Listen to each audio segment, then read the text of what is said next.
দেশের সব জেলায় হামের প্রাদুর্ভাব ছড়িয়ে পড়ায় বাড়ছে উদ্বেগ উৎকণ্ঠা। এর মধ্যে বিশেষ টিকাদান কর্মসূচি ঘোষণায় কিছুটা স্বস্তি এলেও দুশ্চিন্তা আক্রান্তদের নিয়ে। রাজধানীর হাসপাতালগুলোতে ভর্তি অধিকাংশ শিশুই হামের সঙ্গে সঙ্গে আক্রান্ত হচ্ছে নিউমোনিয়ায়, দেখা দিচ্ছে শ্বাসকষ্ট।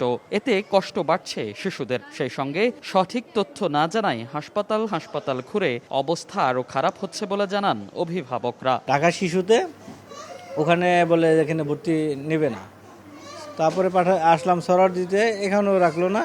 পরে এখানে আসছি মতো আলহামদুলিল্লাহ তারা গ্রহণ করতে রাখছে। হাম হইলে বলে নিউমোনিয়া হয়ে যায়, সেটা তো আমরা জানি না।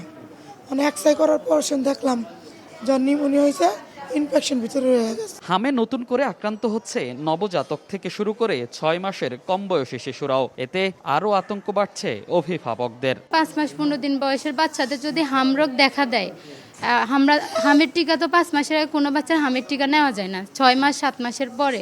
তাহলে আমরা যে ভুগতেছি, এই বাচ্চাটা যদি কিছু হয়ে যায় তো এটা ট্রিটমেন্ট আমরা কোথা থেকে নিতাম? হামটা একটু কমছে, কিন্তু সাথে নিউমোনিয়াও হয়েছে।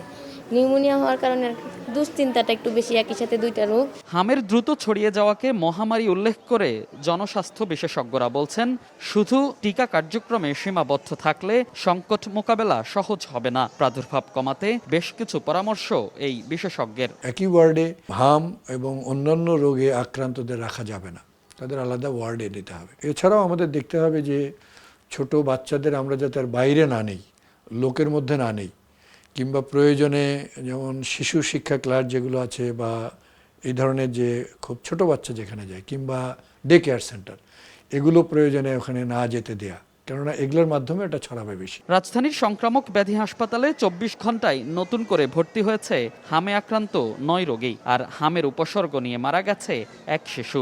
বর্তমানে হাসপাতালটিতে ভর্তি আছে 76 জন। মনির হোসাইন, সময় সংবাদ, ঢাকা।